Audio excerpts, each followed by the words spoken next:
So students, now we are going to learn how to find the zeros of the quadratic polynomial and how the zeros are related to its coefficient. Coefficient means A, B, C. मैंने आपको बताया था standard form में quadratic polynomial. Basically इस chapter में हम poly बोलेंगे तो क्वाड्रेटिक पॉलिनोमियल के ही रेफर आएगा अनलेस अंटिल मैं क्यूबिक की बात करूं, क्योंकि ये चैप्टर सेकंड क्वाड्रेटिक पॉलिनोमियल में ही पूरा डिवोटेड है।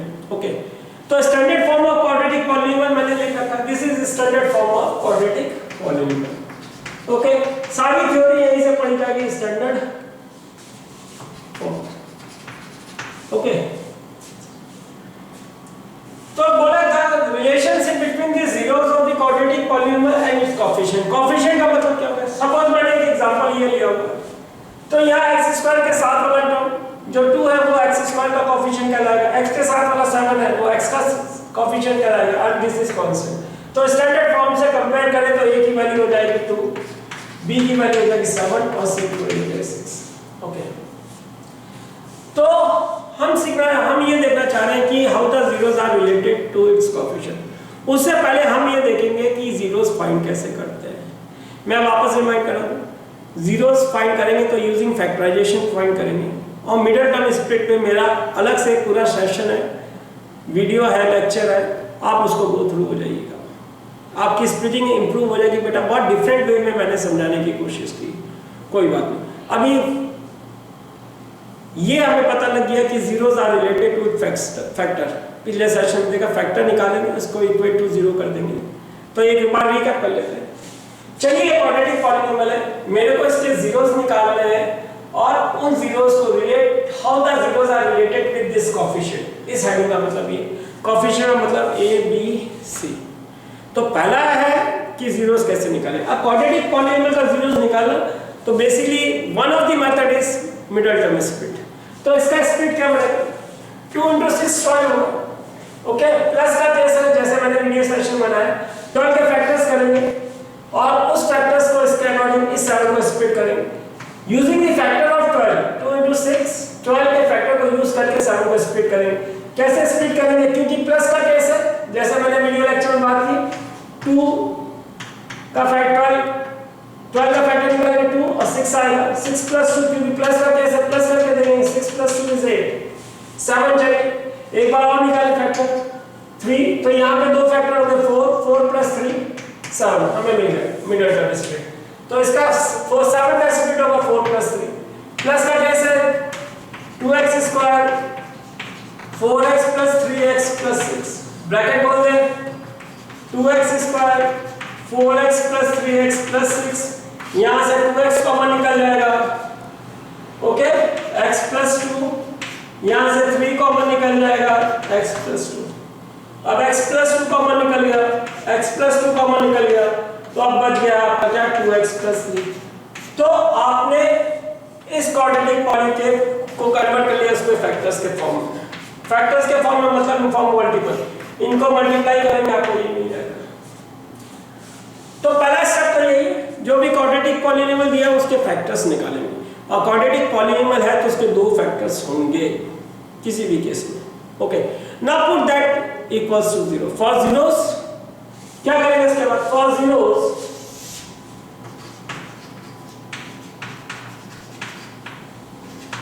जीरोस तो दोनों फैक्टर को 0 के बराबर लिख देंगे, either x plus 2 is equal to 0, तो x की वैल्यू -2 हो जाएगी, एंड इस फैक्टर को भी 0 के बराबर पुट कर देंगे।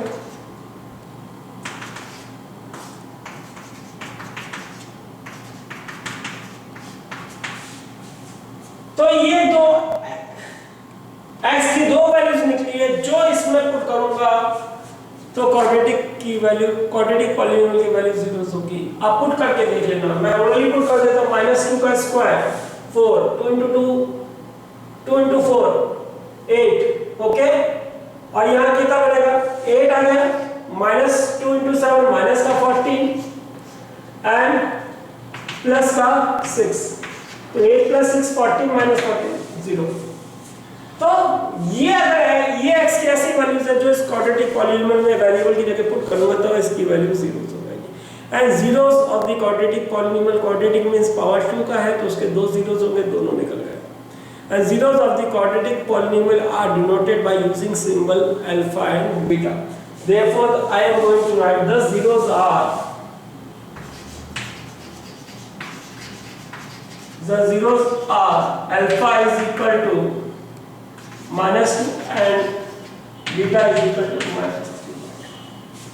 तो पहला रूल तो ये, पहला स्टेप तो ये सीख लिया किसी भी क्वाड्रेटिक पॉलिनोमियल के जीरोस कैसे निकालते हैं यूजिंग फैक्टराइजेशन स्कीम। अब now these zeros, how these zeros are related to this coefficient, that means a b c, that the relationship between the zeros of the quadratic polynomial and its coefficient. So now we are going to study that. Okay student, zeros निकालना सीख लिया, middle term split करेंगे, दो factor बनाएंगे, दोनों factor equal to 0 कर देंगे और वहां से आपको जीरोस मिल जाएंगे। बस ये याद रखना क्वाड्रेटिक पॉलिनोमियल दो जीरोस होते हैं and that zeros are denoted by alpha and beta using symbol. Okay student, now we are going to check the relationship, what relationship exists between the zeros and coefficient. Okay, so student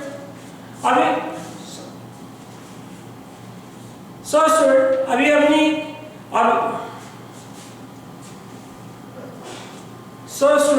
अभी हमने इस quadratic polynomial के zeros निकालना सीखा। अब हम पढ़ेंगे कि how the zeros are related with coefficient. वही quadratic polynomial 2x² + 7x + 6 standard form से कंपेयर करें तो coefficient value of a is equal to 2, on comparison value of b is equal to 7 and value of c is equal to 6। how these coefficient are related to zeros? तो basically primarily there are two relationship। okay, जो सम of zeros होगा, दो zeros का जो सम होता है वो हमेशा minus coefficient of x upon coefficient of x², that it means coefficient of x is what b and coefficient of x² is what a। तो sum of zeros is always equal to -b upon a। तो पहली relationship जो exist करती है zeros और coefficient के बीच में, that is sum of zeros, short में लिखूंगा sum of zeros is equal to minus coefficient of x that is b upon coefficient of x² a। आप इजीली चेक कर लीजिए सम ऑफ जीरोस दो तरीके, या तो आप इसको इक्वेशन फॉर्म में लिखिए sum of zeros is what alpha plus beta, अगर एक जीरो अल्फा दूसरा जीरो बीटा है तो alpha plus beta is always equal to -b। इसके दो तरीके, LHS निकाले RHS निकाले, दोनों को इक्वल दिखाते या दोनों को इक्वल लेके आपस में लास्ट तक इक्वल कर दें। ओके, मैं प्रेफर ये कर लेता हूं अल्फा प्लस बीटा। अल्फा क्या है आपका 2 और बीटा क्या है आपका सॉरी -2 कर दो, तो 2 और बीटा है माइनस का 3/2, तो alpha plus beta 2 -3/2 minus b की वैल्यू 7 है और a की वैल्यू 2। यहाँ एलसीएम लेके सॉल्व कर लें, 1 और 2 का एलसीएम 2 2 का 4 माइनस का 4 माइनस का 3 माइनस का 7/2 -4 -3 -7/2 इज इक्वल टू -7/2। तो आप देखिए अल्फा प्लस बीटा b -7/2 है -b अपॉन a b -7/2, तो ये वेरीफाई हो गई। तो हमें क्वेश्चन पूछा जाता है verify the relationship between zeros and coefficient. दो रिलेशनशिप होती, पहले डिस्कस कर ली। ये रिलेशनशिप आपको याद रखनी कि जो सम ऑफ जीरोस होगा वो हमेशा minus coefficient of x upon coefficient of x², coefficient of x के बराबर होगा minus coefficient of x² upon coefficient of x। That means alpha plus beta is equal to -b/a always. कोई भी quadratic polynomial होगा उसके zeros जो होंगे वो जो कोएफिशिएंट होंगे b और a से ऐसे जुड़े होंगे, जो भी सम ऑफ जीरोस होगा वो -b/a के बाद। दूसरी रिलेशनशिप होती है the product of zeros. Second relationship, this was first, product of zeros is equal to c/a। c is what constant, a is what coefficient of x²। If zeros are alpha and beta, then product of zeros will be indicated, will be given by alpha into beta is equal to c by a। आप check कर लीजिए, alpha beta, alpha -2 है, beta -3/2, -2 into -3/2 और c by a की value रखें, c 6 और a 2, 6/2, 2 से 2 cancel हो जाएगा, माइनस माइनस प्लस हो जाएगा 3 और यहाँ भी कैंसिल है 3। तो आप क्या करिए, आप खुद ही देखिए अल्फा इनटू बीटा जो 3 निकला, c by a भी 3 निकला। तो इसका मतलब क्या हुआ, thus product of zeros is equal to constant upon coefficient of x। इतना बड़ा नहीं लिखते हैं तो शॉर्ट में लिख देते हैं alpha into beta is equal to c by a। तो basically there are two relationship between zeros and coefficient. पहली रिलेशनशिप होगी alpha plus beta is equal to minus b by a and second relationship is alpha into beta is equal to c by a। okay, a b c are the coefficient, a is coefficient of x square, b is coefficient of x and c is constant and alpha and beta are zeros। दो में से किसी एक को दो zeros निकलते हैं, आप किसी एक को अल्फा बोलते किसी को बीटा बोलते, कोई फर्क नहीं पड़ता। ओके स्टूडेंट, तो हमने फर्स्ट एक्सरसाइज करने के लिए क्या सीखना, जीरोस कैसे निकालते हैं, उसके लिए मिडिल टर्म स्प्लिट है। फिर रिलेशनशिप वेरीफाई करनी है, तो रिलेशनशिप वेरीफाई करने के लिए अल्फा बीटा निकालिए, जब ए बी सी पता लग जाएंगे एलएचएस आरएचएस को इक्वल करके दिखा दीजिएगा। तो ये आपका फर्स्ट एक्सरसाइज का कॉन्सेप्ट हो जाएगा। थोड़ा मिडिल टर्म स्प्लिट के लिए मैंने पूरा एक सेशन बनाया, वीडियो लेक्चर बनाया हुआ है, मिडिल टर्म स्प्लिट हेडिंग है, तो उसको सर्च करिएगा। मिडिल टर्म स्प्लिट सीखिएगा, बहुत डिफरेंट वे में मैंने सिखाया। 2.2 क्वेश्चन नंबर फर्स्ट का थर्ड पार्ट। एक क्वाड्रेटिक पॉलीनोमियल हमें दे रखा है, उसके हमें जीरोस निकालने हैं और रिलेशनशिप को वेरीफाई करना। ओके, सबसे पहली बात, क्वाड्रेटिक पॉलीनोमियल जो भी पॉलीनोमियल होगा उसको अरेंज करें। अरेंज का मतलब वो सबसे बड़ी पावर से डिसेंडिंग ऑर्डर ऑफ पावर्स में अरेंज करें, बड़ी से छोटी पावर में। ओके, तो यहाँ पे उस फॉर्म में नहीं दिया हुआ है, इधर x की पावर 2 है, इधर x की पावर 0 हो जाती है कांस्टेंट में। यहाँ पे कांस्टेंट में x की पावर जो होगी वो बोला जाता है x की पावर 0, because x की पावर 0 is 1। ओके, x की पावर 0 is 1, 3 into 1 is 3। तो अरेंज कर लें। सबसे पहला काम होगा हमेशा पॉली आपको जब भी सॉल्व करने को दिया जाए उसको अरेंज करिए, चाहे कोई भी टॉपिक पढ़ लें। अब हम इसका जीरोस कैसे निकालेंगे, जीरोस निकालेंगे using middle term split. Okay, middle term split मैंने आपको एक वीडियो लेक्चर दे रखा है, देखिएगा आपकी स्प्लिटिंग अच्छी हो जाएगी। तो मैं थोड़ा स्प्लिटिंग कर लेता हूँ, मान के चल रहा हूं कि आपने वो वीडियो लेक्चर दे रखा है। तो माइनस का केस है, number to be factor 6 into 3 18 के फैक्टर्स निकालूंगा, ऐसे दो फैक्टर जिनका, क्योंकि केस माइनस का है, जिनको माइनस करने पे मेरे को 7 मिले। ओके, जैसा मैं करता था, मैं सारे टर्म्स ऐसे लिख देता था, बीच वाला टर्म सारे, कोई साइड नहीं चेंज करता, मैंने वीडियो लेक्चर दे रखा है स्टूडेंट। ओके, तो 6 into 3 number to be factor 18 कैसे दो फैक्टर जिनका डिफरेंस 7 है। ओके, डिफरेंस 7 आना चाहिए। ओके, 2 into 9 9 minus 2 7, तो 9x। अब क्योंकि x साथ में इसलिए 9x minus 2x लिखेंगे, ब्रैकेट खोल देंगे। साइन मैंने कोई चेंज नहीं की है, मैं सिर्फ यहाँ से प्लस है तो फैक्टर्स को प्लस कर दूंगा, ये वाला कांस्टेंट माइनस है तो फैक्टर को माइनस कर दूंगा। ओके, 6x स्क्वायर माइनस का 9x, माइनस माइनस प्लस हो जाएगा, माइनस का 3, यहाँ से 3x कॉमन निकल जाएगा, 2x minus 3 और यहाँ से 1 कॉमन निकल गया, कुछ भी नहीं है टर्म, तो 1 सबका फैक्टर है तो इसलिए 1 कॉमन है। 2x minus 3 बाहर निकाला तो आपका निकल गया 2x minus 3 और 3x plus 1, इसके दो फैक्टर आ गए। अब फैक्टर्स से जीरोस निकाल लेंगे, दोनों फैक्टर को इक्वेट टू 0 कर दीजिए। For zeros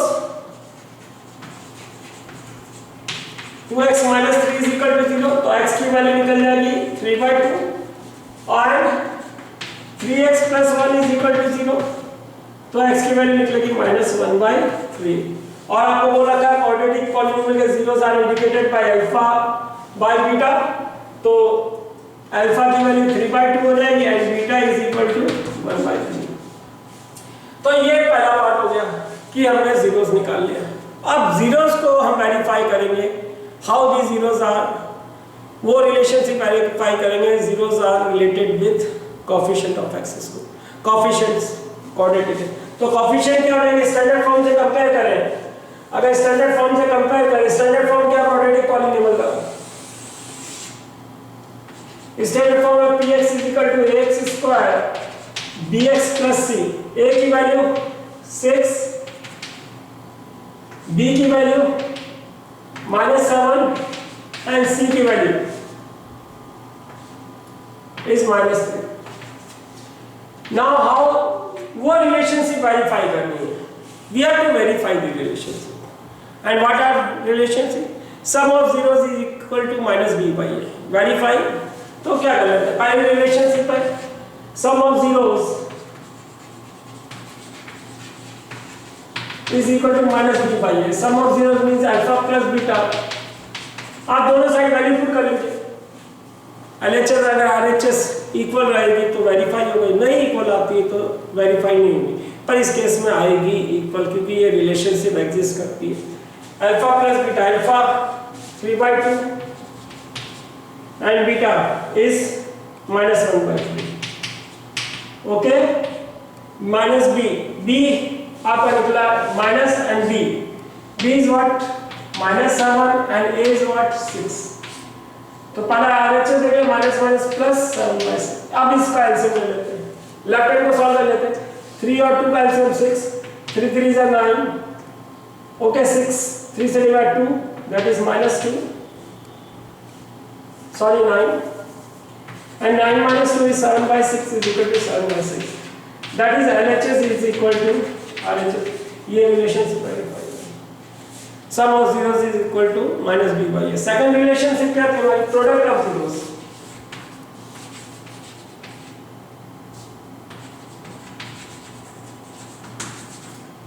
Product of zeros is always equal to c by a। Product means alpha into beta is equal to c by a। Check करते हैं क्या दोनों का वैल्यूज पुट करने पे इक्वलिटी रहती है। अल्फा और beta 3/2 into -1/3 c -3 upon a 6। Okay, 3 से 3 कैंसिल हो जाएगा, -1/2 -3/6 is 1/2 -1/2। Again LHS is equal to RHS।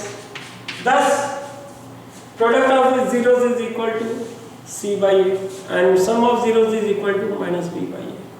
तो इस प्रकार से हम लोगों को ये क्वेश्चन अटेम्प्ट करना होता है। पहले जीरोस निकालने होते हैं, फिर इस रिलेशनशिप को, इन दो रिलेशनशिप को वेरीफाई करना होता है। पहले रिलेशनशिप क्या है? Sum of zeros is equal to -b by a and second relationship क्या है? Product of zeros is equal to c by a। Okay, बस जीरोस निकालने और वेरीफाई करना है। स्प्लिटिंग अच्छी तो कोई दिक्कत नहीं आएगी। Okay student, exercise 2.2 question number first का फोर्थ पार्ट। देखिए क्वेश्चन बाकी क्वाड्रेटिक पॉलिनोमियल में, स्टैंडर्ड फॉर्म में क्वाड्रेटिक पॉलिनोमियल में मैंने बताया था 3 टर्म होते थे, ax square bx plus c। इसमें कांस्टेंट टर्म नहीं है। ओके, अगर स्टैंडर्ड फॉर्म से हम कंपेयर करें ax square bx plus c, इसमें कांस्टेंट टर्म है। तो इस केस में जीरोस निकालना ज्यादा आसान है जब कांस्टेंट नहीं होता है। याद रख लीजिए, हमें मिडिल टर्म स्प्लिट करने की जरूरत नहीं है। कैसे निकालेंगे इसका? तो केस कौन सा हो गया? अगर कांस्टेंट टर्म नहीं है तो जीरोस निकालने के लिए हमें स्प्लिटिंग नहीं करनी पड़ेगी। उस केस में आप क्या करेंगे? क्योंकि पॉलिनोमियल जो क्वाड्रेटिक पॉलिनोमियल u वेरिएबल में है तो मैंने थोड़ा नाम लिख दिया, p for polynomial and variable. Okay, तो इस केस में जब आपके पास ऐसा क्वाड्रेटिक पॉलिनोमियल दिया हुआ है जिसमें कांस्टेंट टर्म नहीं है, जीरोस निकालना आसान होगा। कुछ ना कुछ कॉमन निकलेगा हमेशा। वैसे भी फैक्टराइजेशन का पहला स्टेप है कॉमन है तो कॉमन निकालो। तो इन दोनों में से 4u कॉमन निकाल सकता हूं, तो क्या बचेगा? u plus 2। ओके, तो देखिए अपने आप फैक्टर्स फॉर्म में आ गए। Factors are in form of multiple. Easy है, मिडिल टर्म स्प्लिट करने की जरूरत नहीं, हमेशा कॉमन निकलेगा। नंबर कॉमन नहीं निकलेगा तो वेरिएबल तो कॉमन निकलेगा ही निकलेगा। किस केस में? जब कांस्टेंट टर्म नहीं है। यहाँ पे जो सी टर्म है, कांस्टेंट टर्म है, वो जीरोस के बराबर है, तो उस केस में आप लोग कॉमन निकाल के प्रोसीड करिएगा तो वो क्वाड्रेटिक पॉलिनोमियल के 2 फैक्टर्स आ जाएंगे। ओके, अब फैक्टर से जीरो निकालना आसान है। Put that factor equal to 0 for zeros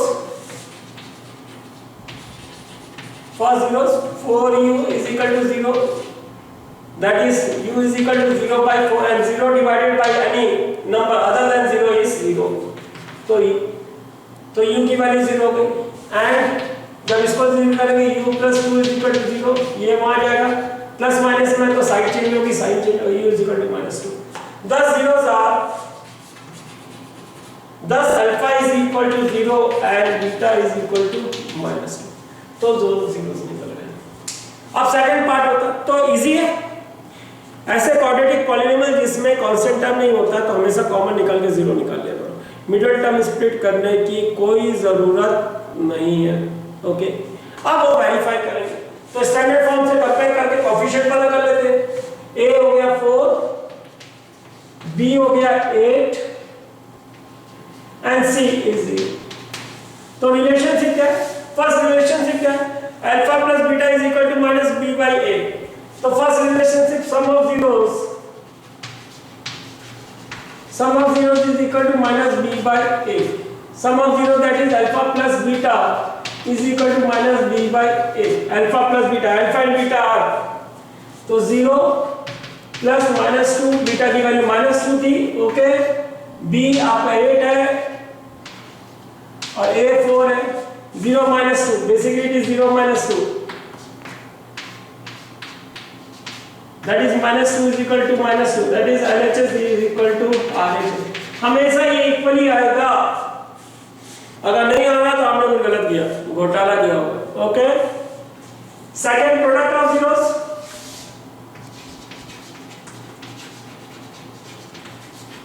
product of zeros is always equal to c by a okay product of zeros is what alpha into beta is equal to c by a alpha और beta की value 0 into -2 c की value 0 और a की value 0 into any number is 0 और 0 divided by any number other than 0 is 0 तो again LHS is equal to RHS तो ये आपकी वैल्यू पाई होगी इजी है कि नहीं इजी है।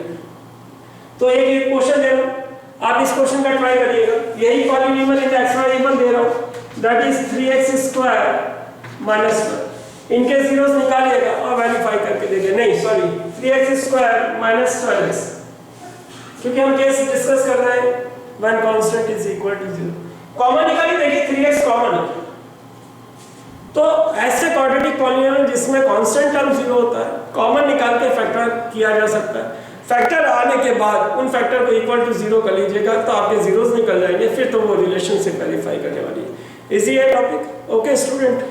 Again question exercise 2.2 question number first का fifth part okay now this time the polynomial is in t variable therefore I have written p for polynomial t variable indicate कर रहा है t² -15 तो आपने देखा इस क्वाड्रेटिक पॉलिनोमियल में ये नॉर्मल क्वाड्रेटिक पॉलिनोमियल नहीं standard form of quadratic polynomial से कंपेयर करें px² ax² bx + c तो इसमें x वाला टर्म वेरिएबल वाला जिसकी पावर 1 है वो वाला टर्म नहीं इसमें t वाला टर्म नहीं तो आगे क्वाड्रेटिक पॉलिनोमियल में स्टैंडर्ड फॉर्म में 3 टर्म होते हैं इसमें से बीच वाला टर्म गायब है जिसमें वेरिएबल की पावर 1 होती है तो अगेन इस केस में जीरोस कैसे निकालना आसान है दो तरीके कुछ लोग आइडेंटिटी यूज करते हैं a² - b² पहले वो डिस्कस कर लूं मैं वैसा नहीं करूंगा मैं दूसरे तरीके से निकालूंगा okay.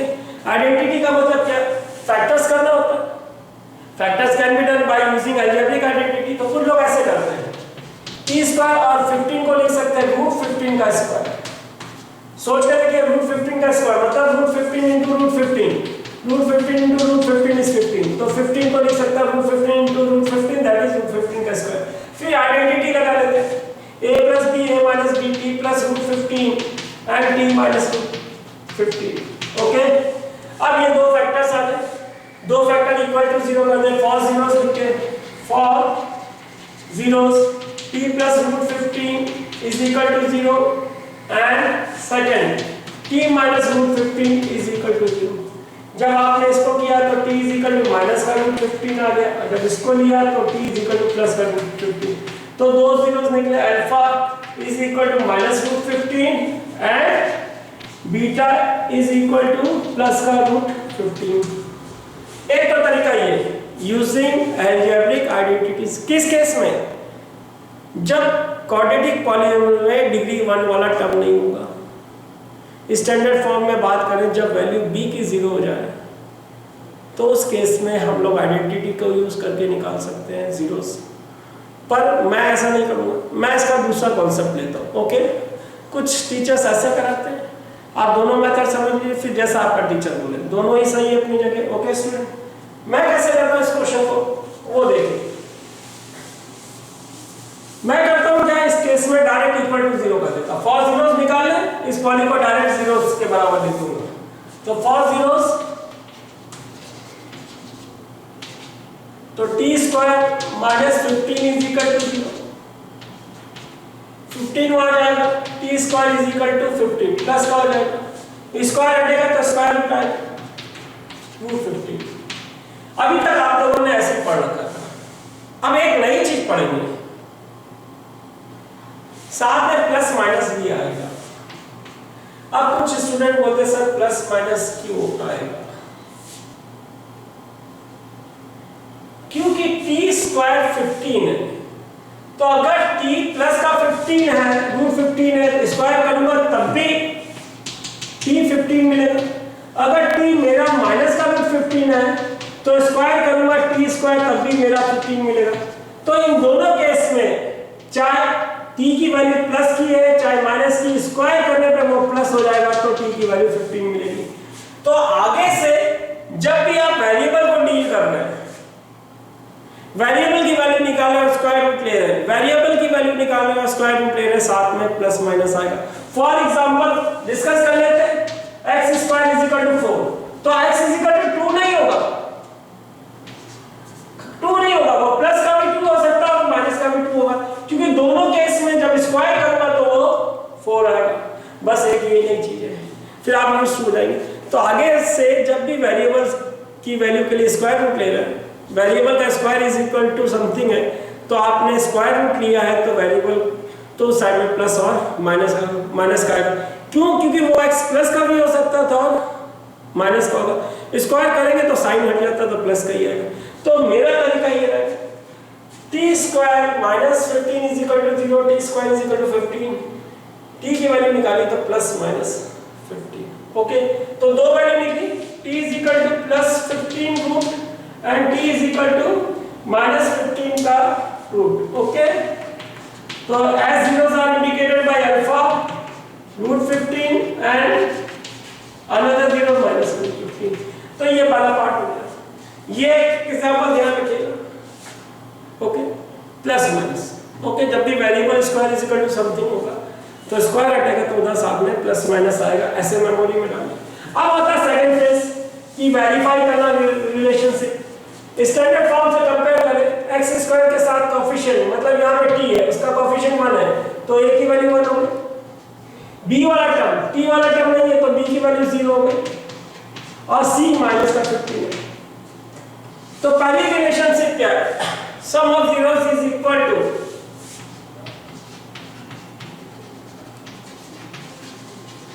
sum of zeros is equal to minus b by a. Sum of zeros, that is alpha plus beta, is equal to minus b by a. Alpha और बीटा आप निकाल चुके हैं। रूट 15 बीटा निकला था माइनस का root 15, minus b आपका 0 था और a 1 था, प्लस का रूट 15 माइनस का root 15 0, 0 divided by any number other than 0 is 0, तो LHS is equal to RHS. Okay, second relationship क्या है?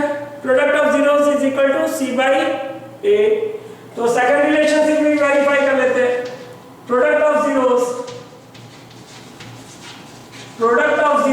Is equal to c by a.